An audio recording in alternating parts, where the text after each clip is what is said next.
श्री कृष्णाय नमः। द कृष्णा सार के माध्यम से आप सभी लोगों तक भगवान श्री कृष्ण के जन्म की कथा और पृथ्वी पर भगवान श्री कृष्ण ने जन्म क्यों लिया उसका व्याख्यान करने जा रहे हैं। तो यह कहानी द्वापर युग की है, जब भगवान श्री कृष्ण ने द्वापर युग में अपना इस मृत्युलोक में आकर के जन्म लिया था। भगवान श्री कृष्ण के जन्म को जन्माष्टमी के रूप में मनाया जाता है। इस कथा को भला कौन नहीं जानता होगा। भगवान श्री कृष्ण की एक एक लीला सुनकर मन को तृप्ति मिलती है। वैसे तो उनके जन्म का गुणगान कोई भी नहीं कर सकता है। वह दिन शुभ रहा होगा जब खुद तीन लोक के पालनहार भगवान श्री कृष्ण ने मथुरा में आकर के जन्म लिया होगा। फिर भी आज मैं जैसे अपने गुरुजनों से सीखा, पढ़ा और देखा है, वो आप सबके सामने भगवान श्री कृष्ण के जन्म की कथा का व्याख्यान कर रहा हूँ। एक बार धरती माता बहुत दुखी हुई। कंस जैसे बहुत से असुरों ने धरती माँ को बहुत परेशान किया। धरती पर पाप बढ़ गया। पृथ्वी ने गऊ का रूप धारण किया और आँखों से आंसू लिए ब्रह्मा के पास गई और कहा, बेटा ब्रह्मा, मेरे ऊपर पाप बहुत बढ़ गया है और मैं पाप से दबी जा रही हूँ। ब्रह्मा जी बहुत ही दुखी हुए और भगवान विष्णु के पास क्षीर सागर गए। ब्रह्मा जी के साथ सारे देवता और भगवान शिव भी साथ थे।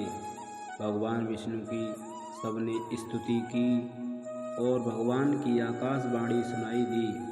ब्रह्मा बोले कि देवताओं, मुझे भगवान की आज्ञा हुई है कि वो जल्द ही धरती पर देवकी और वसुदेव के पुत्र के रूप में जन्म लेने वाले हैं और उनके साथ श्री बलराम जी और राधा जी का भी अवतार होगा और तुम अपने अपने अंशों में जाकर यादव कुल में अवतार धारण करो।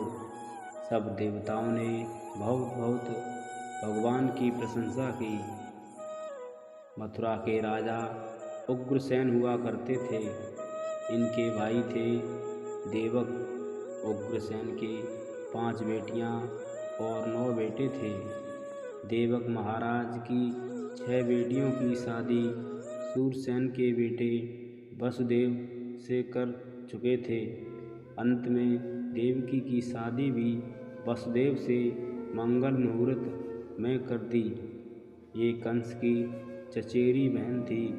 देवता फूलों की बारिश कर रहे हैं, मंगल गान गाए जा रहे हैं। महाराज ने बहुत सा सामान अपनी बेटी को दिया। जब विदा का समय आया तो रथ में देवकी और वसुदेव दोनों विराजमान हैं। सबकी आंखों में आंसू थे। कंस भी रो रहे थे। कंस को अपनी बहनों से ज़्यादा देवकी से प्रेम था, क्योंकि घर में सबसे छोटी देवकी ही थी।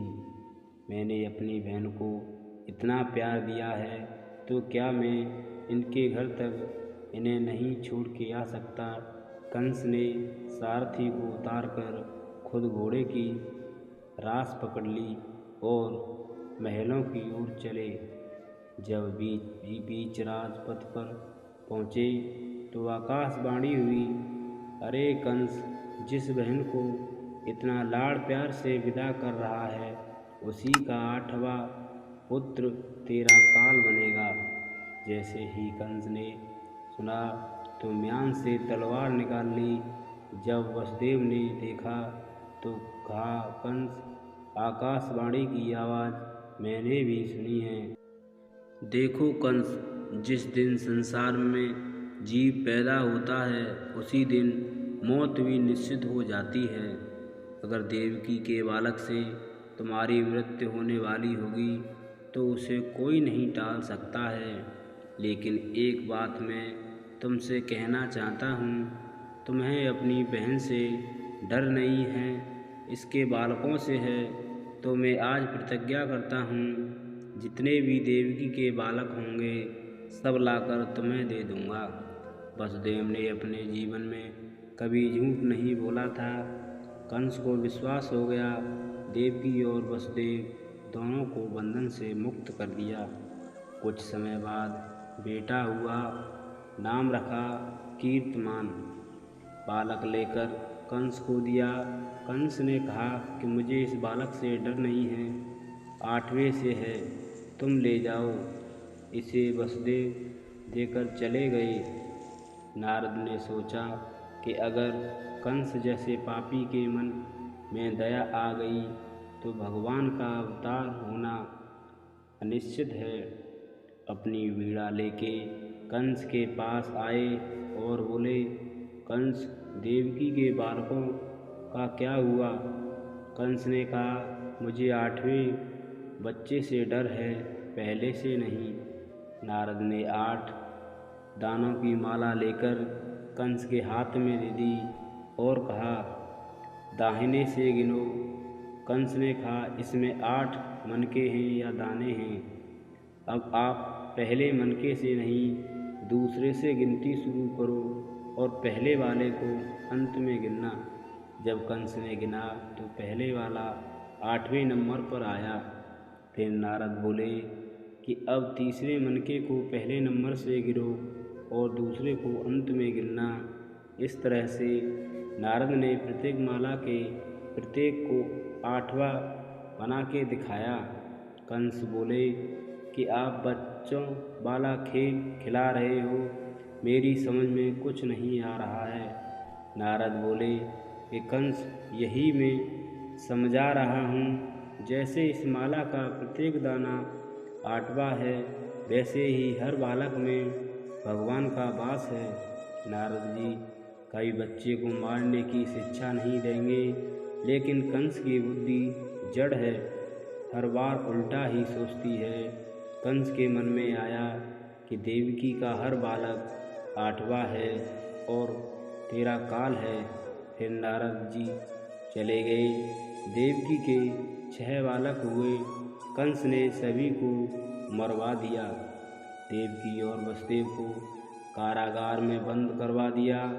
भगवान ने योग माया को 7वां बालक बनने की आज्ञा दी और कहा, तुम देवकी के 7वें गर्भ का आकर्षण करो और रोहिणी जी के गर्भ में डाल दो और नंद गांव में जाओ और यशोदा के गर्भ से पुत्री बनकर जन्म लेना। तुम्हारी दुर्गा के रूप में पूजा होगी। कंस को पता चला तो वह हंसने लगा और कहा कि चलो, अच्छा हुआ मुझे मारना नहीं पड़ा, खुद ही गर्भ में नष्ट हो गया। कंस को पता चला कि वह अब मेरा काल आने वाला है तो चतुर्वर्गिनी सेना खड़ी कर दी। हाथी, घोड़े, पैदल और रथ। देवकी के गर्भ में भगवान आके साक्षात विराजे। देवताओं ने स्तुति की, आप ही सत्य हैं, बड़ा सुंदर समय आया है। कृष्ण पक्ष बुधवार है और चंद्रमा रोहिणी नक्षत्र के तीसरे चरण में प्रवेश कर रहा है। आकाश में तारों का प्रकाश है। एकदम से बादल गरजने लगे और बिजली चमकने लगी। सरोवर के कमलों के फूल खिल गए। अग्नि कुंडों में अग्नि प्रज्वलित हो उठी। मंद मंद बारिश होने लगी। अर्धरात्रि का समय है। देवकी और वसुदेव के हाथ पैरों की बेड़ियां खुल गईं और भगवान श्री कृष्ण ने चतुर्भुज रूप में अवतार लिया। धन्य होगा वह समय जब 3 लोक के पालनहार ने मथुरा नगरी में जन्म लिया है। देवकी और वसुदेव ने भगवान की स्तुति की। देवकी ने कहा कि प्रभु, आप रूप दर्शनीय हैं, आपका जो रूप है वो बहुत दर्शनीय है। आप और बालकों की तरह छोटे बन जाइए। भगवान ने छोटे से बाल कृष्ण बन के माँ की गोद में विराजमान किया। सुंदर टोकरी है, उसमें मखमल के गद्दे लगे हुए हैं। भगवान की प्रेरणा हुई कि आप मुझे गोकुल में छोड़ आइए और वहाँ से कन्या को लेकर आइए। वसुदेव चल दिए। कारागार के द्वार अपने आप खुल गए और सभी सैनिक बेहोश हो गए। रास्ते में यमुना नदी आई है। वसुदेव जी यमुना नदी पार कर रहे हैं, लेकिन यमुना जी भगवान श्री कृष्ण के पैर छूना चाहती है। यमुना ने अपना जल स्तर बढ़ाना शुरू किया। भगवान बोले, अरे यमुना, ये क्या कर रही है? देख, अगर मेरे बाबा को कुछ हुआ तो अच्छा नहीं होगा। यमुना बोली कि आज तो आपके बाल रूप के दर्शन हुए हैं, तो क्या आपके चरण स्पर्श नहीं करूं? तब भगवान ने अपने छोटे छोटे कमल जैसे पांव टोकरी से बाहर निकाले और यमुना नदी जी ने उन्हें छुआ और आनंद प्राप्त किया। फिर यमुना का जल स्तर धीरे धीरे कम होने लगा, लेकिन बारिश भी बहुत तेज थी। तभी शेषनाग भगवान की टोकरी के ऊपर छत्र छाया की तरह आ गए। भगवान के दर्शन करने को सब ललायत हैं।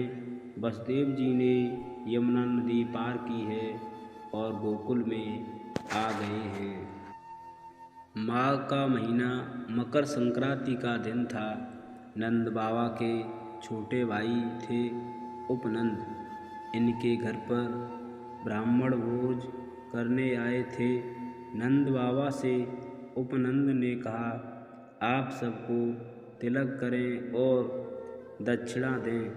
तिलक करने के बाद आशीर्वाद दिया था, आयुष्मान भव, धनवान भव, पुत्रवान भव।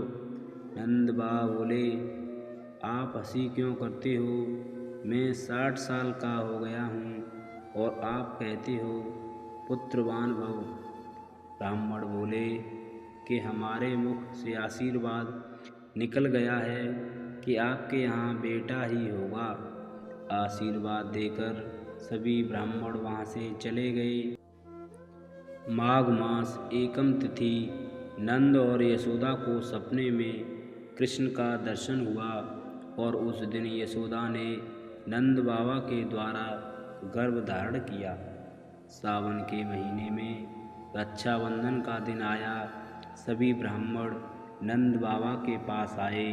नंद बाबा ने सबके हाथों में मोली बांधी और सबको दक्षिणा दी। फिर वही आशीर्वाद दिया, ब्रजराज धनवान भव, आयुष्मान भव, पुत्रमान भव। नंद बाबा को हंसी आ गई और बोले, आपके आशीर्वाद फलने तो लगा है, लेकिन पुत्र की जगह यदि पुत्रवान हो गया तब क्या करोगे? ब्राह्मण बोले कि हम ऐसे वैसे ब्राह्मण नहीं हैं, कर्मनिष्ठ हैं और धर्मनिष्ठ हैं। यदि आपके यहाँ लड़की भी हो गई तो उसे लड़का बनाकर दिखा देंगे। तुम रक्षा मौली बांध दो। जब जाने लगे ब्राह्मण तो नंद बाबा बोले कि आप ये बता दीजिए अभी कितना समय बाकी है।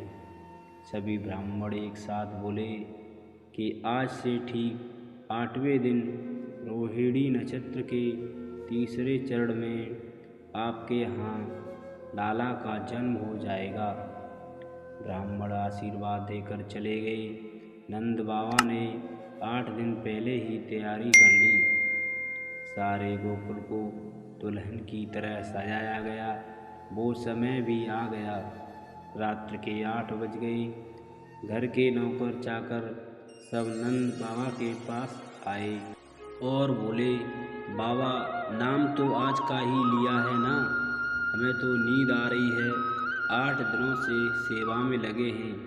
आप कहो तो हम सोने चले जाएं। नंद बाबा ने बोला, भैया जाओ, तुम सभी लोग सो जाओ। आज घर के नौकर चाकर सोने चले गए हैं। 2 घंटे का समय बीता और नंद बाबा की 2 बहनें थीं। एक का नाम नंदा और दूसरी का सुनंदा था। नंद बाबा ने सुनंदा से कहा, बहन, रात 10 बज रहे हैं, मुझे नींद आ रही है, तू कहे तो थोड़ी देर के लिए मैं भी सो जाऊं। सुनंदा बोली कि हाँ भैया, तुम भी सो जाओ, मैं भाभी के पास हूँ। जब लाला का जन्म होगा तो आपको बता दूंगी। नंद बाबा भी सो गए। रात के 11 बजे सुनंदा को भी नींद आ गई। यशोदा के पास जाकर बोली, भाभी, नाम तो आज का ही लिया है ना कि आज ही जन्म होगा। अगर आप कहो तो थोड़ी देर के लिए मैं भी सो जाऊं, बहुत थकी हुई हूँ। लाला की बुआ सुनंदा भी 11 बजे सो गई। सब लोग क्यों सो रहे हैं? भगवान के जन्म के समय क्योंकि पहले आ रही हैं योग माया।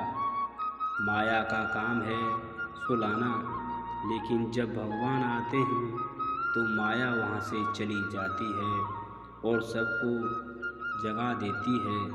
जब 12 बजे का समय हुआ तो लाला की मैया भी सो गई। उसी समय वसुदेव जी आए और लड़की देवी को लेकर चले गए और लाला कृष्ण को यशोदा के बगल में लिटा दिया। भगवान माँ के पलंग पर सोए हुए हैं, लेकिन जहाँ से आवाज़ आती है वहीं से खर्राटे की आवाज़ें आ रही हैं। माँ सो रही है, पिता सो रहे हैं, बुआ सो रही है, घर के नौकर चाकर भी सभी सो रहे हैं। कितने भोले हैं ब्रजवासी, इनको ये नहीं पता कि मैं पैदा हो गया हूँ। उठकर नाचें गाएं, क्या मैं मैया से कह दूँ कि मैया मैं पैदा हो गया हूँ, तू जग जा। भगवान बोले नहीं यहाँ बोला तो माँ डर जाएगी। अब क्या करूँ? भगवान ने सोचा कि थोड़ा सा रोऊं, माँ जाग जाएगी, लेकिन भगवान को रोना ही नहीं आता है। फिर भी भगवान ने एक्टिंग की है रोने की, लेकिन संसार के बालक की तरह नहीं रोए भगवान। जब रोने लगे तो ओम ध्वनि निकल गई। कृष्ण बंदे जगत गुरु। सबसे पहले लाला की बुआ आई, अरे बहन सुनंदा, बधाई हो, लाला का जन्म हुआ है। दौड़कर नंद बाबा के पास आई और बोली कि लाला का जन्म हो गया है। देखते ही देखते सारा गांव जाग गया। सभी ओर बधाइयाँ बंटने लगीं और भगवान श्री कृष्ण का इस प्रकार जन्म होता है। धन्य रहा होगा वह समय, धन्य रहा होगा वह क्षेत्र जहाँ 3 लोक के पालनहार भगवान श्री कृष्ण ने खुद आकर के जन्म लिया है। कैसा रहा होगा वह क्षण जब पूरे नंद गांव में बधाइयाँ ही बधाइयाँ होंगी। बड़े हर्षोल्लास के साथ जन्मदिन मनाया जा रहा होगा। इस प्रकार भगवान श्री कृष्ण ने पृथ्वी पर द्वापर युग में जन्म लिया है।